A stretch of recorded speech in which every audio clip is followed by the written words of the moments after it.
¿Qué tal, estimados estudiantes? Espero se encuentren muy bien desde la comodidad en donde puedan reproducir este video. Hoy vamos a revisar la didáctica crítica, un tema fundamental en la parte de la educación, un tema que ha llevado hoy por hoy a revolucionar parte de todo lo que es el aprendizaje, la forma en cómo se aprende, la forma en cómo se enseña y las cosas que se hacen en el aula. Esta didáctica crítica hace principal hincapié en un cambio y una transformación en el alumno. Y no solo en el alumno, también en el docente. El cambio del docente es muy drástico y el alumno se vuelve un actor principal y un actor fundamental dentro del aula. Para llegar a explicar cómo funciona la didáctica crítica, es necesario remontarnos a una parte en donde toda la formación fue técnica en su momento, en donde el conductismo imperó en muchos años y que además se hacía una forma de didáctica muy técnica en la cual la memorización era prácticamente la reina de todo el aprendizaje que se llevaba a cabo en aquel momento justo dentro del aula, porque no había aprendizaje fuera del aula, solamente era dentro y de lo que se podía enseñar en los programas. Esos programas que estaban diseñados para todos los alumnos y que no había diferencia entre ellos. La modernidad hace que la tendencia a la razón instrumental que se llevaba a cabo en ese momento fuera la lógica tendiente hacia la educación en ese momento. El ser humano tenía la necesidad y tiene la necesidad hasta el día de hoy de medir todo e intentaban medir los conocimientos que se llevaban a cabo en ese preciso momento y que esos conocimientos eran una forma de crecimiento, sí, pero un crecimiento que solo era memorístico, que solo era técnico, que además se tenía que medir con instrumentos como test, como exámenes, ¿no? Y que medían ciertas partes del conocimiento, pero no medían la forma cualitativa de un aprendizaje que probablemente el alumno estaba teniendo ya fuera de toda la formalidad. Se priorizan los aprendizajes memorísticos, como les platicaba, en donde la memoria se vuelve prácticamente un sinónimo de inteligencia. Aquí el alumno que más pudiera memorizar y que mejor pudiera memorizar los conocimientos era quien supuestamente era más inteligente. La memorización se vuelve fundamental y además la memorización se vuelve la única vía de aprendizaje para los alumnos y que esta parte era calificada por el docente que estaba al frente del grupo. Entre mejor memorizar el grupo, se supone que mejor se tenían los conocimientos. En realidad, el memorizar tanto, tantos datos solo hacía que se acumulara conocimiento. Y conforme se iba pasando de grado, porque recordemos que se empieza en el nivel básico de primaria, de primero hacia sexto, solamente se iban acumulando conocimientos y se iban acumulando datos memorísticos, al mismo tiempo que se pasaba a secundaria y que esto mismo seguía, no había un cambio realmente. Todo seguía siendo a base de memorizar datos como si fuese un computador que pudiera en un momento dado regresar a ese dato que tenía memorizado y poderlo replicar en cualquier instante. Pero ese dato no se estaba, de alguna forma no se estaba, eh, vamos, analizando ni se estaba reflexionando, solo se reproducía en ese instante sin saber realmente por qué. El profesor en aquel entonces era solamente el experto transmisor de conocimientos que presentaba en su omnisciencia y en su omnipresencia toda la parte del dador de la verdad. Y bueno, pues como un experto transmisor tenía que saberlo todo. Y esa imagen del profesor en algún momento sí llegó a pesar en los docentes, pero pesaba más en los alumnos, porque no había forma de replicar la información que el docente estaba dando, porque el docente tenía la verdad absoluta en ese momento. El alumno era un ente pasivo que tenía solamente la función de obedecer y de escuchar todo lo que el dador de conocimiento tenía para ofrecerle. Según los expertos, el alumno debería tener los resultados verídicos que eran esperados justamente por los maestros, ¿no? Por los docentes. Y esto pues dejaba al alumno simplemente un, como un ente que reproducía un conocimiento que ya estaba implícito ahí y que no tenía vuelta de hoja, que no había más allá de esa verdad. Entonces el alumno tenía que conformarse con todo ese conocimiento que no tenía realmente eh, no tenía una réplica, porque el alumno estaba destinado a no pensar, a no reflexionar, a no innovar y mucho menos experimentar, porque ya el conocimiento era una verdad, justo porque el profesor, que era un experto en la materia y que además era un omnisciente, ya había determinado que los resultados eran únicos, ¿no? El deber ser, que es uno de los pilares justamente de la educación, solo era propuesto por la autoridad y por el conocimiento universal. ¿Quiénes eran las autoridades? Pues el docente y los directivos. Entonces el deber ser solo era propuesto por ellos, lo transmitían ellos y ellos decían cómo se tenían que realizar las actividades, los trabajos y el aprendizaje que tenía el alumno en ese momento. Y ellos son los que daban el conocimiento universal, o al menos el conocimiento que se tenía en ese momento. Ahora, entrar en la materia de la escuela se pone un poco más complicado porque esta institución era como un estrado judicial en donde los jueces, y que los jueces eran los directivos y los docentes, impedían la capacidad creativa del alumno. El alumno, como les platicaba, él no podía inventar, él no podía descubrir, porque la exploración simplemente no existía. Ya estaban los resultados dados y eso era la verdad absoluta. Entonces, la autonomía del estudiante se perdía. No existía por ningún motivo, ya que solo estaba escrito lo que ya, a los resultados que ya se tenían que llegar.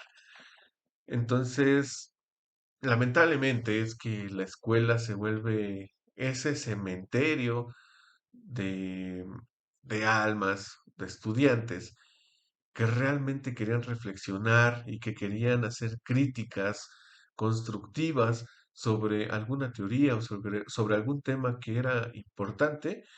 Y lo peor del caso es que no solo era un cementerio sombrío, sino que además la sociedad se encargaba de señalar a los alumnos que intentaban hacer algo diferente, ¿no?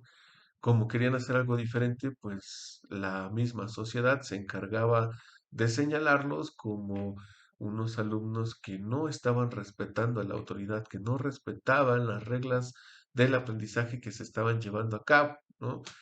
Y bueno, pues habían reglas muy puntuales en las cuales este tipo de didáctica muy tradicional fundaba todo toda su estructura, ¿no? Porque el educador siempre era el que educaba, ¿no? Es el que sabía y que los educandos pues simplemente no sabían nada, no sabían sobre el tema.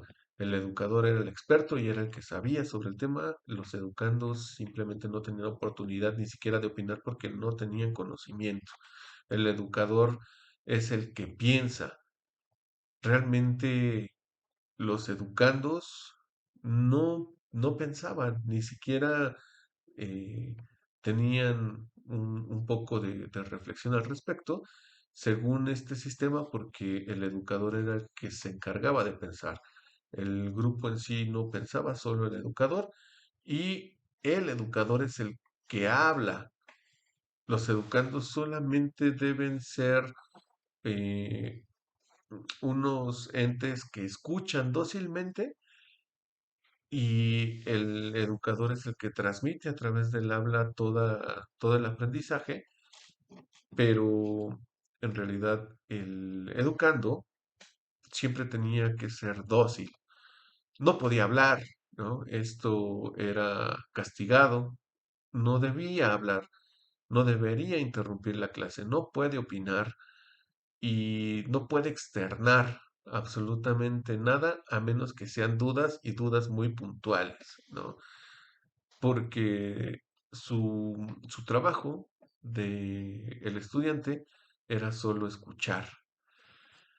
Después de revisar toda esta parte de la didáctica tradicional, fue necesario buscar algo que le diera más dinamismo a las clases, que incluso los llevara a mejorar los discursos de los docentes y que fuera algo distinto, porque el educador y el educando, en este caso, tenían que aprender, deberían aprender justamente eh, en estos nuevos conocimientos que se tenían y que hoy, sin embargo, tenían que ser muy puntuales esos conocimientos con una didáctica que ayudara a que la información fluyera mejor, que no solo fuera el docente el que tuviera la información, sino que el alumno también se diera la tarea de investigar por su cuenta. Esto iba a nutrir de manera muy importante todo lo que era una clase en el aula. En este caso, tenemos a uno de los referentes más importantes que es Freire, que en 1970 comienza un movimiento en busca en busca del dinamismo de la educación y que fuera diferente, en donde se considerara al educador eh, como un guía y ya no como ese jefe o como ese capataz que llevaba justamente el trabajo y que los demás tenían que atender. Los estudiantes se tenían que posicionar de manera política frente al conocimiento y frente a su realidad, porque el mismo alumno tenía que hablar de su presente. Si algo es importante dentro del conocimiento, es la relevancia que se tiene en el contexto y en lo que está sucediendo. ¿Cómo vamos a aplicar nuestro conocimiento alrededor de todo lo que está sucediendo? Por ejemplo, en el caso de la pandemia, el comenzar a aplicar cierto conocimiento que se tenía en las redes, por ejemplo, en las redes de comunicación, fue indispensable no solo para estudiar, sino para trabajar, para comunicarse, porque estuvimos encerrados durante mucho tiempo y no teníamos, bueno, más bien no debíamos tener contacto físico con otras personas para que no se propagara la pandemia. Entonces, eh, fue necesario que empleáramos diversos conocimientos dentro de lo que es la electrónica para podernos comunicar con nuestros familiares, para poder comunicarnos dentro de nuestros trabajos y también dentro de nuestros planteles educativos. Ya los salones de clases se volvieron aulas virtuales, los docentes tuvieron que implementar ciertas herramientas que permitieran eh, tener una buena comunicación a través de dispositivos electrónicos para que los alumnos empezaran a tener clases y con ellos pues sus aprendizajes. Pero los estudiantes son los que se tenían que posicionar de una manera política frente al conocimiento, ya que necesitaban ser críticos y enfrentar esa realidad que se estaba viviendo, esa realidad en la pandemia que de alguna forma llevó a detener esta transición de las clases y del conocimiento. Para Freire se medían relaciones a través del diálogo y el espíritu democrático. No era ya solamente el dador de la información y el dador de la verdad quien imperaba dentro del salón de clases. Las relaciones a través del diálogo iban a dar el conocimiento y ese conocimiento importante, ese conocimiento que nos permitiera realizar ciertas conjeturas de nuestro contexto y el espíritu democrático que también al mismo tiempo reforzaba los valores, que reforzaba esa, esa lucha por tener una, em, bueno, esa lucha de tener no solo la razón, sino también la esperanza de tener diversas soluciones a través de la democracia y de llegar a diversas soluciones otra vez, pero con diferentes caminos, ¿no? Se enaltece el pensamiento crítico y la reflexión. Este pensamiento crítico realmente se empieza a procesar desde aquí y se empieza a trabajar a través de la reflexión. Entonces, se va a comenzar con Freire una nueva posibilidad de pensar, eh, de pensar en una educación distinta, una educación que nos lleve a un buen contexto, que nos lleve a los temas relevantes, que además se genere un nuevo conocimiento porque al final tenemos, tenemos esa oportunidad de innovar, ¿no? Eh, de ser un ente político que también hace justicia a través del conocimiento. En esta didáctica crítica se utilizan todos los movimientos políticos porque es el educador quien interpreta esta transformación de los movimientos y además los produce como conocimientos para recrear un pasado y para comprender el presente, justamente para reformar un futuro. La construcción de una sociedad diferente va a ser primordial en esta teoría que se va a generar a través de una didáctica crítica, porque esa sociedad diferente debe transformar los valores y la forma de ver el conocimiento y la forma de aplicar ese conocimiento a través de un contexto social en el que se está viviendo en este momento. Entonces, se debe enaltecer a un docente que construye un nuevo conocimiento como un aporte para la humanidad. Somos nosotros quien va a determinar en qué momento generaremos una nueva, eh, una nueva teoría para que la humanidad pueda tener mejores, no solo una mejor relación social, sino una mejor resolución de problemas. Se puede llegar a un desarrollo social que tienda a ser equitativo, porque de hecho justo ahora la educación tiene que ser basada en la equidad y en la aceptación de la diferencia de los seres humanos con la justicia social encaminado hacia la paz.